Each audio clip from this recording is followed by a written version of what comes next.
Padaជំរាបសួរពុកម៉ែបងប្អូនគ្នាចឹងថ្ងៃនេះយើងចេញមកនិយាយអំពី Facebook ម្ដងបាទតើតើជាមួយនឹង Facebook មួយរយៈនេះយើងឃើញមានការ viral ច្រើននៅលើបណ្ដាញសង្គមតើតើជាមួយនឹង Facebook អាចរកចំណូលបាននៅបច្ចុប្បន្ននេះណាបាទអញ្ចឹង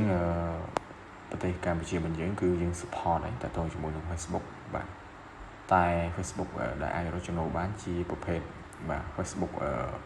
professional mode ណាមិនមែនជា Facebook profile ទេអញ្ចឹងដើម្បីអាចរកចំណូលពី Facebook បានបាទបងប្អូនត្រូវការ change ពី Facebook profile បាទទៅជា Facebook professional mode សិនណាបាទអញ្ចឹងថ្ងៃនេះបាទខ្ញុំនឹងមកបញ្ជាក់អ្នកនរគ្នា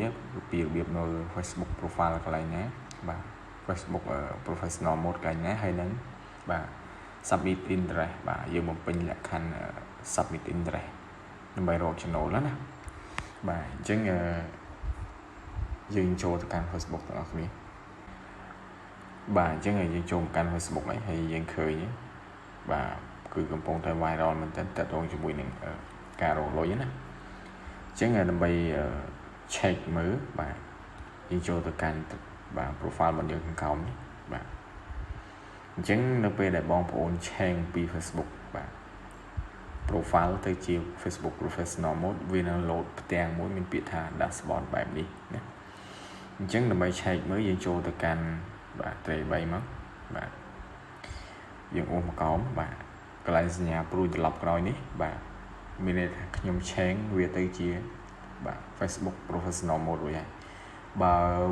change ហើយវាចេញពាក្យថា turn off បាទ pro mode ណាវាសេកាត់កន្លែងនេះណាគឺ professional mode ណាបើសិនជាមិនទាន់បើកទេគឺវាចេញ turn on កន្លែងហ្នឹងណាបាទ turn on pro mode អញ្ចឹងមកអញ្ចឹងកន្លែងនេះគឺជារបៀបមើលហើយនឹងរបៀបបដូរបងប្អូនអាចបដូរកន្លែងហ្នឹងបាទនៅពេលដែលវាចេញ turn off professional mode បែបនេះមានន័យថា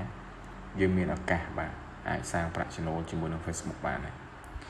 បាទអញ្ចឹងវីដេអូរបស់យើងគឺយើងនិយាយអំពីការ submit interest ណា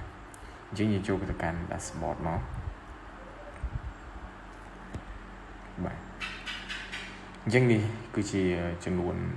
បាទ analytics របស់ Facebook ណាដែលយើងធ្វើការផុស reel ឬក៏ផុសរូបភាពអីហ្នឹងបាទគឺវាមានមកកន្លែងនេះណាហើយតើតើជាមួយនឹង Facebook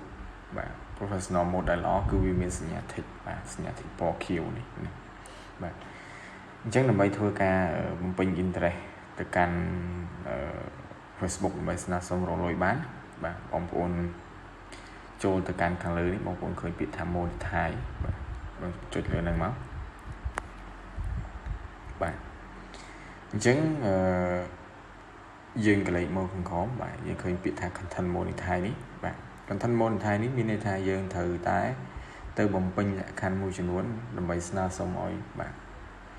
Facebook allow បាទឲ្យយើងអាចរកលុយបានអញ្ចឹងយើងចូលទៅកាន់បាទ content monetize ទីមកបាទអញ្ចឹងកន្លែងនេះដោយសារខ្ញុំ submit interest ឲ្យម្ដងហើយបាទអញ្ចឹងខ្ញុំនឹងមកធ្វើការ update បាទ interest មួយសារទៀតណានៅពេលដែលយើងចុចពាក្យ submit ហើយបាទវាចេញ interest form submit បែបនេះណាហើយប៊ូតុងខាងក្រោមនេះគឺវាចេញថា update interest form ណាអញ្ចឹងនៅពេលដែលយើងអត់ទាន់ធ្វើទេកន្លែងហ្នឹងវាឲ្យដាក់ថា submit interest អញ្ចឹងខ្ញុំបានធ្វើម្ដងអញ្ចឹងខ្ញុំគ្រាន់តែចុចទៅ edit វាមួយសារទៀតមកបាទអញ្ចឹងតើតងជាមួយនឹងបាទ tell about yourself នេះមានន័យថាបាទខាងលើនេះបងប្អូនត្រូវរើស category បាទដែលបងប្អូនធ្វើណាអញ្ចឹងបាទតើតមួយ Facebook professional mode គឺវាចេញពីបាទ digital Facebook ណាបាទចេញពី Facebook profile យើងយកវាជា digital creator មកកន្លែងនេះយើងយកទាំងពីរដូចខ្ញុំក៏បានបាទយើងដោះចេញមួយអញ្ចឹងក៏បានដែរណាបាទបន្ទាប់មកទៀតតកតងជាមួយនឹងបាទចំណុចទី2បាទយើងចង់រកលុយជាមួយនឹងអីគេណាបាទអញ្ចឹងយើងចង់រកជាមួយនឹង reel photo text ឬក៏ story យើង take ទាំងអស់មកណាកន្លែងនេះបាទយើងអាច take បានទាំងអស់ take ទាំងអស់ចឹងមកតកតងជាមួយនឹងការសរសេរ description ណា បាទអញ្ចឹងខ្ញុំលុប description ចោលវិញខ្ញុំសរសេរភាសាទៀតបាទបាទអញ្ចឹងខ្ញុំមាន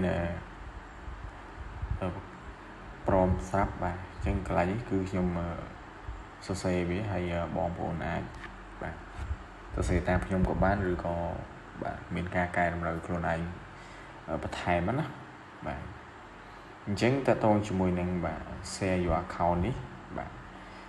អញ្ចឹងកន្លែងនេះយើងមាន account អីផ្សេងទៀតដែលចង់ share ទៅកាន់ Facebook ណាអញ្ចឹងវាមាន TikTok វាមានបាទជាប្រភេទបាទ YouTube អីផ្សេងទៀតយើងអាចដាក់ link វាមកអញ្ចឹងបើយើងអត់មានទេយើងបិទវាមកបាទបន្តមកទៀតបាទយើងធ្វើការ submit បាទ submit នៅខាងក្រោមបាទនៅពេលដែលយើងបំពេញ description បែបនេះហើយបាទអញ្ចឹងយើងបាទ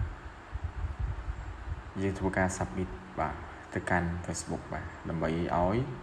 បាទ Facebook check ហើយនឹងបាទ allow monetize យើងអាចរយបានណាបាទអញ្ចឹងយើងចុច submit មកបាទ submit នៅខាងក្រោមនេះបាទហើយតទៅជាមួយនឹងdescription ខ្ញុំដាក់នៅក្នុងdescription ខាងក្រោមបងប្អូនអាចចូលទៅ copy ក៏បានឬក៏បងប្អូនអាចសរសេរដល់ខ្លួនឯងក៏បានបាទអញ្ចឹងបន្ទាប់ពីធ្វើការបាទសរសេររួចបាទរើស category រួចបាទរើសប្រភេទនៃការផុសរួចយើងចុច submit ណាអញ្ចឹងនៅពេលដែលយើងចុច submit វាចេញពាក្យថាបាទ interest submit